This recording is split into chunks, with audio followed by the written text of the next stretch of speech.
اس طرح آپ نے امام مہدی نہیں پہچانا، دجال بھی نہیں پہچانا. جو نظریں ظاہر پرست ہو چکی ہوں اور معنی باطنی معنوں کی طرف توجہ نہ کریں، ان کے سامنے ایک منظر ظاہر ہو بھی رہا ہوتا ہے اور وہ نہیں پہچانتے، یہ کرتے رہ جاتے ہیں بیچارے. اور یہ کوئی نئی کہانی نہیں، آدم سے لے کر اب تک یہی چلی ہے ساری کہانی. نوح آئے کسی اور طرف سے توقع رکھ رہے تھے آنے کی، کسی اور طرح سے گئے، نہیں پہچانا. حضرت موسیٰ کو نہیں پہچانا، حضرت عیسیٰ کو نہیں پہچانا. یہ آسمان سے پہلے ایلیا اترے گا پھر مسیح آئے گا. نہ کوئی بیچارہ ایلیا آسمان سے اترا، نہ ان کے نزدیک مسیح آئے. آسمان کی طرف نظریں دیکھ رہی تھی، پیدا ہونے والا زمین سے ہو گیا تھا. تو یہ ہے واقعہ جو اصل حقیقت رکھتا ہے، اس پر غور کریں. یہ غیر مبدل حقیقت ہے کہ ہمیشہ قومیں گزرتے ہوئے حالات کو سرسری نظر سے دیکھ جاتی ہیں اور نہیں پہچان سکتی. اور ذرا گہری نظر سے آپ مطالعہ کریں تو وہ اچانک آپ کو نظر آنا شروع ہو جاتا ہے واقعہ کیا رونما ہو رہا ہے. حضرت مسیح موعود علیہ السلام کے معاملے میں جس طرح نشانیاں اور بھی ہیں، ایک دجال کے آنے کی بھی نشانی تھی کہ دجال ظاہر ہوگا، اور اس کی تفصیل بیان فرمائی ہے حضور صلی اللہ علیہ وسلم. اس کے اپنے وجود کے متعلق فرمایا وہ کانا ہوگا، ایک آنکھ سے دیکھے گا. لیکن آنکھ کا مقرر فرما دیا کون سی آنکھ؟ فرمایا بائیں آنکھ، لیفٹ آئی، بڑی نمایاں اور روشن اور ابری ہوئی ہوگی، اور پاتال تک کی خبر لائے گا وہ اس آنکھ سے. اور دائیں آنکھ اندھی. پھر فرمایا وہ بہت بڑا وجود ہوگا، عظیم الشان، اتنا اونچا قد و قامت میں کہ جب وہ گدھے پر بیٹھ کر اپنے سفر کرے گا تو اس کا سر بادلوں سے اوپر دکھائی دے گا اور نیچے سے نظر نہیں آئے گا، گویا اتنی دور ہوگا سر اس کا. یعنی مخفی ہوگا اس کا دماغ لوگوں سے، اور وہ پیچھے ہٹا ہوا کوئی کاروائیاں کر رہا ہوگا. یہ تو خیر بات کی بات ہے، میں پہلے ایک ظاہری باتیں بتا دوں آپ کو. پھر حضرت صلی اللہ علیہ وسلم نے فرمایا وہ ساری دنیا کو فتح کرے گا اور اس کے مقابلے کی طاقت نہیں ہوگی کسی.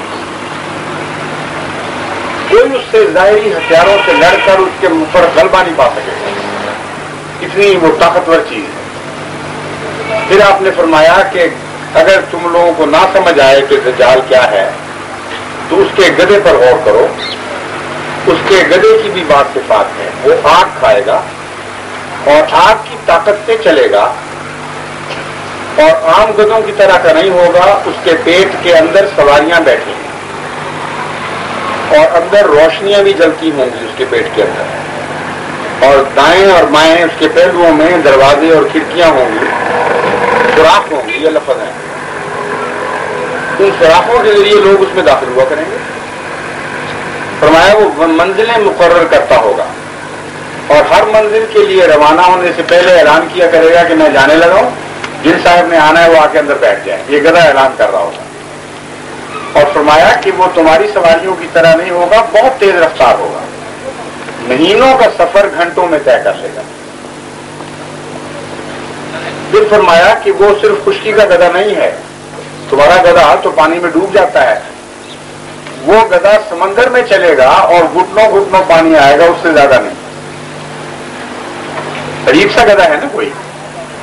اور پھر فرمایا کہ وہ صرف خشکی اور تری کا نہیں، وہ فضا کا گدھا بھی ہے. وہ بادلوں سے اوپر اڑے گا اور اس کی منزلیں بعض ایسی ہوں گی کہ ایک یعنی اڑنے والی منزل کا نقشہ یہ کھینچا ہے کہ ایک قدم مشرق میں ہوگا تو دوسرا مغرب میں پڑے گا. اب کوئی ہے ایسا جس کو اس گدھے کی سمجھ نہ آئی ہو؟ ذرا اور کیجیے. آج کل کی دنیا میں جو سواریاں ہیں، اگر یہ وہ گدھا نہیں ہے تو پھر اور سینگوں والا گدھا چاہیے آپ کو. تھوڑا سا تصور فرمائیے کہ کبھی دنیا میں کسی نبی نے اتنی شان کے ساتھ وضاحت کی پیشگوئی نہیں کی جتنی حضرت محمد مصطفیٰ صلی اللہ علیہ وسلم نے اس زمانے کے متعلق پیشگوئی کی. اور اس شان کی پیشگوئی ہے کہ زہریوں کے منہ بند ہو جاتے ہیں، یعنی کوئی چارہ نہیں ہوتا ان کے لیے سوائے خاموشی کے. کئی دفعہ میرے پاس اشتراکی بڑے انتہا پسند دہری آئے ہیں باقی دلیلیں منطقی دیتے ہیں. میں کہتا ہوں تم باقی چھوڑو, تم مجھے پہلے یہ بتاؤ کہ اس زمانے کا انسان جو حضرت محمد مصطفیٰ صلی اللہ علیہ وسلم کا زمانہ تھا, کیا کسی بھی امیجنیشن کی ایکسٹینشن سے, کیا تصور کی کسی چھلانگ کے ذریعے سے ایسی پیشگوئی کر سکتا تھا جس کا ہر جز درست نکلے, اور اس کا وہم و گمان بھی اس وقت کا انسان نہ کر سکتا.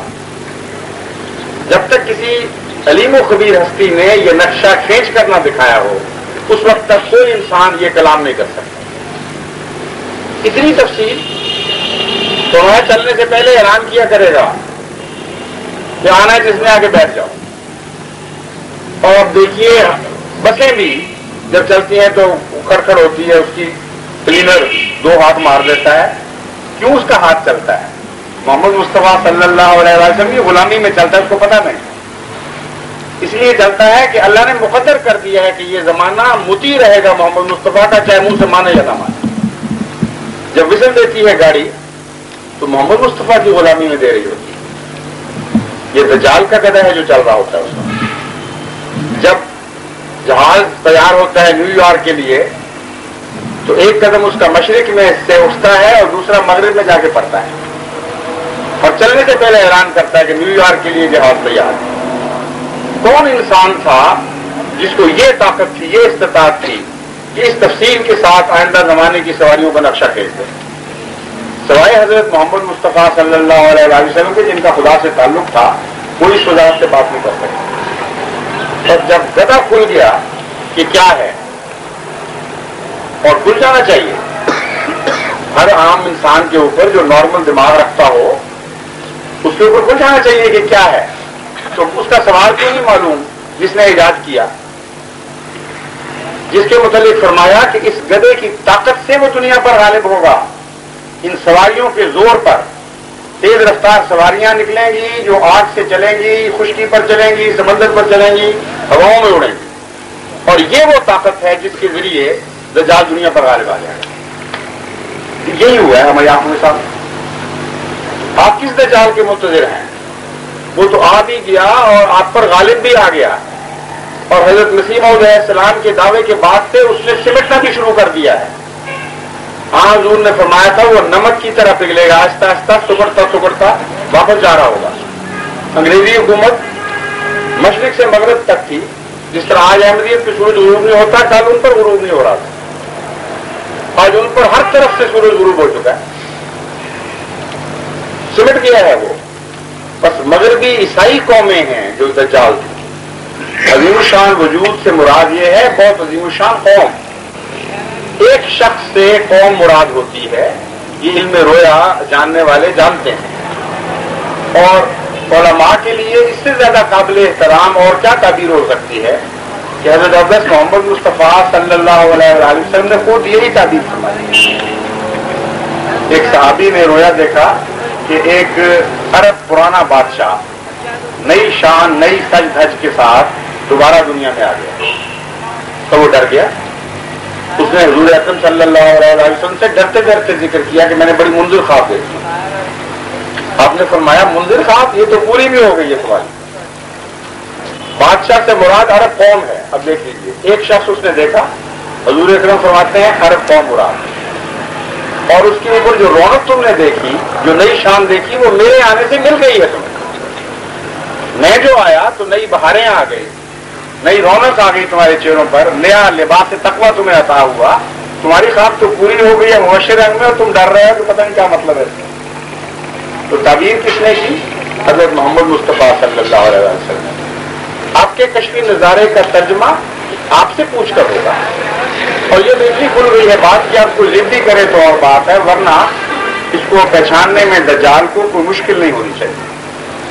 اب باقی مضمون سے ملا لیجیے اس حدیث کے باقی الفاظ سے, تو جس طرح فلم انفولڈ ہوتی ہے اس طرح یہ ساری کہانی دجال کی کھلتی چلی جاتی ہے.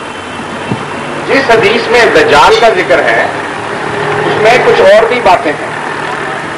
مثلا یہ بھی فرمایا ہے مسیح جب دجال کو قتل کرے گا, میں اس حدیث کی طرف اشارہ کر رہا ہوں, اس میں فرمایا وہ صلیب کو توڑے گا, وہ سور کو مارے گا.